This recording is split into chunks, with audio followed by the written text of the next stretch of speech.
कुछ ही वक्त में हमारे हॉस्टल जो वापस से स्टार्ट होने वाले हैं, खुलने वाले, दैट मीन्स, और मेरा एडमिशन भी होने वाला है। ये बांग्लादेश की जो मीडिया वो नहीं दिखा रही है। स्टूडेंट लीग और वहाँ की गवर्नमेंट जो है स्टूडेंट्स पे अटैक कर रही है जस्ट बिकॉज पूरी तरीके से उनको मारा पीटा गया है। कई सारे लोगों को गोली लगी। मुहर्रम के महीने में ये सब चीज़ें हो रही है जो जिस चीज़ के खिलाफ इस्लाम है। Assalamualaikum guys, this is Zakir Madib. You're watching me on channel. I am Khan. I'm back in a brand new vlog. Welcome to a very new day with a very new vlog. आजकल तो मेरे vlog का starting ऐसा हो गया after a very long time. पिछले 2-3 महीनों से यही सिलसिला चल रहा है। After a very long time वाले व्लॉग्स ही आ रहे हैं। आज सुबह 1-1.5 घंटे पहले मतलब इतनी ज़ोर की बारिश हो रही थी, ऐसा लग रहा था कि खुलने वाला नहीं है मौसम। और आज फ्राइडे भी है तो मुझे लगा जुमे की नमाज़ जो है नहीं पढ़ पाएंगे, मस्जिद में जाके हमें घर पर ही ज़ोहर की नमाज़ पढ़नी पड़ेगी। बट अभी मौसम एकदम खुल चुका है और हल्की हल्की धूप मतलब ऐसा शुरू हो गई। यानी बारिश तो जा ही चुकी है, कोई नामो निशान नहीं है। ऐसा लग भी नहीं रहा कि आज बारिश हुई थी। बस अब एक मसला ये हो गया, वहाँ पे पानी भर चुका होगा वापस से। I don't know whether how much I am audible here, but इधर कोई सामान ज़्यादा है नहीं। ये हॉल वाला एरिया एकदम खाली रहता है, इसकी वजह से इधर आवाज़ जो है गूंजती है। इधर कुछ सामान वगैरह अगर रखेंगे मोस्ट प्रॉब्ली इसमें आवाज़ जो है गूंजनी बंद हो जाएगी, बट रखने की ज़रूरत नहीं क्योंकि कुछ ही वक्त में हमारे हॉस्टल जो वापस से स्टार्ट होने वाले हैं, खुलने वाले, दैट मीन्स, और मेरा एडमिशन भी होने वाला है। एंड कोर्स में डिस्क्लोज करूंगा कौन से कोर्स में मैं एडमिशन ले रहा हूँ एडमिशन होने के बाद, because I truly believe in this line, never celebrate too early. मतलब जब तक पूरा काम होना चाहिए तब तक लोगों को बताओ मत, नज़र लग जाती है। तो एडमिशन वगैरह हो जाएगा, then I will let you no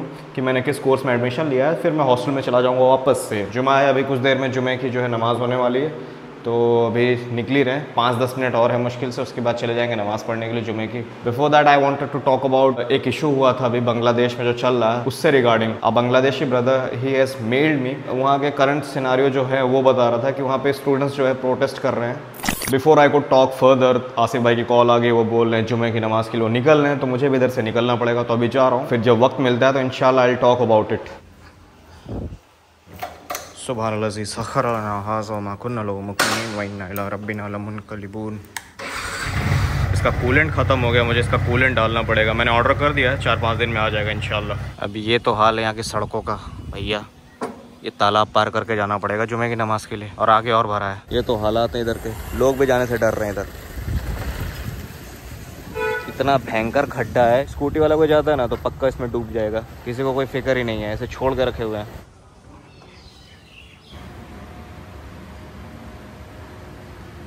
नमाज अभी ख़त्म हो गई है, जा रहे थे। मैं सोच रहा हूँ अभी बाइक में कूलेंट डलवा लेता हूँ, वरना 4-5 दिन में पता नहीं क्या हाल होगा इसका। कल वार्निंग दे रहा था। और ऐसे भाई अपना स्नैप बनाते हुए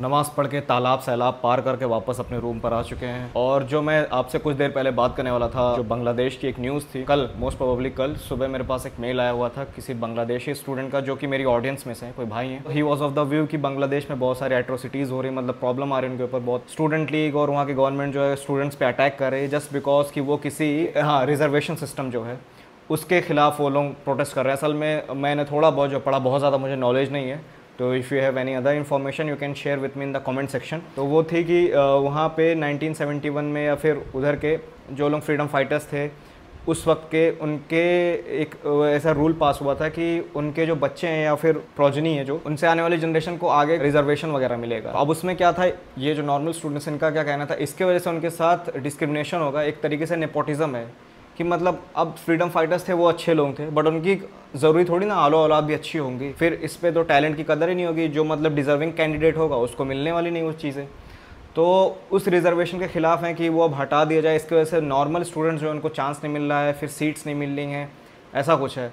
तो उस पर वो लोग प्रोटेस्ट कर रहे थे। अब उस पर 1000 के ऊपर जो स्टूडेंट्स इंजर हुए हैं, उनको मारा गया है, बुरी तरीके से उनको मारा पीटा गया है। कई सारे लोगों को गोली लगी है। मैंने फिर न्यूज़ वगैरह देखी तो अल जज़ीरा की रिपोर्ट मैंने देखी, उसमें था कि 6 लोगों को गोली भी लगी है। ये सब भी मसले हो रहे हैं। So he wanted me to share with my audience, क्योंकि ये बांग्लादेश की जो मीडिया वो नहीं दिखा रही है। इंटरनेशनल मीडिया इसको कवर कर ले रही है, अल जज़ीरा हो गई या फिर कोई और एजेंसी वाले हैं, अमेरिकन एजेंसीज़ भी वो भी कवर कर रही हैं, बट वहाँ की बांग्लादेश की लोकल मीडिया जो इसको नहीं दिखा रही है। मुझे बोल रहे थे कि भाई इसके बारे में बात करो, तो बहुत अच्छे से मुझे नहीं पता है सब क्या हो रहा है, बट इतना जितना मुझे पता चला, मेल का मैं स्क्रीनशॉट लगा दूंगा, आप देख लीजिएगा। तो आप देख लीजिएगा, आपको पता चल जाएगा वो भाई क्या बोलना चाह रहे थे। बाकी आप इसके बारे में अच्छे से नेट पे सर्च कर लोगे तो मिल जाएगा। मैंने जितना किया उतना मैंने आपके साथ शेयर कर दिया कि हाँ वहाँ पे सिचुएशन सही नहीं, उनको मारा पीटा जा रहा है। और वो भी ये कब हो रहा है, मुहर्रम के महीने में। नेपोटिज्म इज समथिंग इसके खिलाफ इस्लाम पहले से ही है। हज्जतुल विदा मतलब आखिरी खुतबे में नबी करीम सल्लल्लाहु अलैहि वसल्लम यही फरमाते हैं कि कोई भी अरब दूसरे अरब मतलब कोई भी अरब नॉन अरब पे कोई फौकियत नहीं रखता है, कोई किसी से बड़ा नहीं, कोई किसी से छोटा नहीं है, कोई गोरा जो है वो काले पे कोई फौकियत नहीं रखता, कोई काला जो है वो गोरे पे नहीं फौकियत रखता है,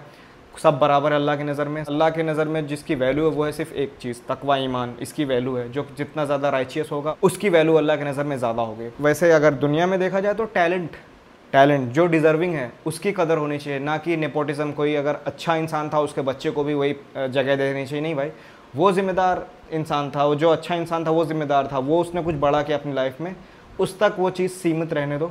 बाद में उनके बच्चों का क्या लेना देना। बच्चे तो अक्सर करके जो बड़े लोगों के बच्चे होते हैं वो अक्सर करके ख़राब निकली जाते हैं। बाप दादा बड़ी मेहनत से नाम बनाते हैं, बच्चे अय्याशी करके बर्बाद कर देते हैं। उनके लिए आप रिजर्वेशन रखे हुए हो। मुहर्रम के महीने में ये सब चीज़ें हो रही है। जो जिस चीज़ के ख़िलाफ़ इस्लाम है, हुसैन अलैहिस्सलाम को शहीद किया गया और यजीद की आर्मी के द्वारा। यजीद खुद एक नेपोटिज़म की पैदावार था। यजीद था मुआविया रज़ियल्लाहु अन्हु का बेटा, और मुआविया रज़ियल्लाहु अन्हु थे अबू सुफियान रज़ियल्लाहु अन्हु के बेटे। अबू सुफियान आखिरी वक्त में इस्लाम कबूल किए थे, तो उनके बेटे थे मुआविया रज़ियल्लाहु अन्हु। ये लोग फ़तेह मक्का के बाद इस्लाम कबूल किए हैं ये लोग, तो ये वो सहाबा का दर्जा नहीं पा सकते जो शुरू में सारी मुसीबतें झेले हैं, सारी प्रॉब्लम्स झेले हैं। इसीलिए कुरान में भी डिवाइड किया गया कि जो पहले इस्लाम कबूल करके आए हैं उनका मर्तबा कोई हासिल नहीं कर सकता बाद में जो लोग इस्लाम कबूल किए। क्यों? क्योंकि वो लोग थे शुरू में जो गिनती के सहाबा थे वो सारी मुश्किलें झेले। और नंगे बदन को गर्म ज़मीन पर लिटा दिया जाता था, जलाया जाता था, उनकी चर्बी पिघल के गिरती थी तो आग बुझ जाती थी। ये सब आपने सुना होगा, पढ़ा भी होगा अगर जो पढ़ते हैं। तो ये सब चीज़ जो पहले के सहाबा थे वो झेले हैं, तो बाद वाले सहाबा उनका कभी भी कैसे भी मुकाबला नहीं हो सकता। मुआविया रज़ियल्लाहु अन्हु मतलब वो बन जाते हैं, खलीफा बन जाते हैं, तो वो उनको वापस अहलुल बैत को देनी थी वो खिलाफत, हसन रज़ियल्लाहु अन्हु को वापस करनी थी, मगर वो नहीं देते हैं। और वो अपने बेटे यजीद को, मतलब हदीस में आता है यजीद के लिए ज़बरदस्ती बैत लेके उसको खलीफा बना देते हैं, और उसने ये सब किया। तो ये यजीद जो थी नेपोटिज़म की पैदावार थे और उसने ये बेड़ा गर्क किया इस्लाम में कोई भी नेपोटिज़म नहीं था। जो डिज़र्विंग है, अबू बकर रज़ियल्लाहु अन्हु, इनको लोगों ने उनके तक़वे की वजह से, उनके दिमाग की वजह से, अकल की वजह से उनको इलेक्ट किया था कि हाँ ये हमारे खलीफा बनेंगे। वैसे ही उमर, वैसे उस्मान, वैसे अली, वैसे ही फिर कुछ वक्त के लिए हसन रज़ियल्लाहु अन्हुम, इन सबको सेलेक्ट किया गया था। तो लास्ट में यजीद जो है नेपोटिज़म की पैदावार, और उसने बेड़ा गर्क किया। सेम चीज़ अभी इस मुहर्रम के महीने में एक नेपोटिज़म की लड़ाई हो रही है बांग्लादेश में, कि वो नेपोटिज़म को ख़त्म करने की बात कर रहे हैं, और उनके साथ भी सेम ऐसे हो रहा है, जुल्म हो रहा है, उनको मारा जा रहा है, पीटा जा रहा है। बाकी लाइट चली गई, इतना ही कहना था, दैट्स इट।